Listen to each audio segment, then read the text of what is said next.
Arjun సుభద్రల marriage day function ఇంట్లో జరుగుతూ ఉంటుంది. ఆ ఫంక్షన్కి యామిని వస్తుంది. అప్పుడు అదితి యామినిని పక్కకు తీసుకువెళ్ళి మాట్లాడుతూ, నేను ఇక్కడ ఇంతలా బాధపడుతూ ఉంటే నీకు ఈ ఫంక్షన్స్ తక్కువ అయ్యాయా అని చెప్పి అంటూ ఉంటే, అప్పుడు యామిని, నేను వచ్చింది వాళ్ళ కోసం అనుకుంటున్నావా?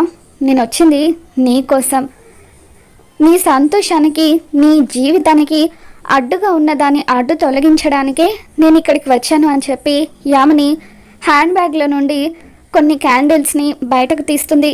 ఇక వాటిని అదితికి చూపిస్తూ, నువ్వు చేయాల్సింది ఏంటో తెలుసా?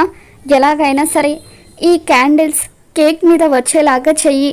అహల్యని ఆ క్యాండిల్స్ వెలిగించేలాగా చేస్తే అప్పుడు దాని ముఖం పేలిపోతుందని చెప్పి యామిని అదితికి సలహా ఇస్తుంది. తర్వాత అర్జున్ సుభద్ర కేక్ కట్ చేయబోతూ ఉంటారు. ఆ కేక్కి సంబంధించిన డెకరేషన్ అంతా కూడా అహల్య చూసుకుంటూ ఉంటుంది.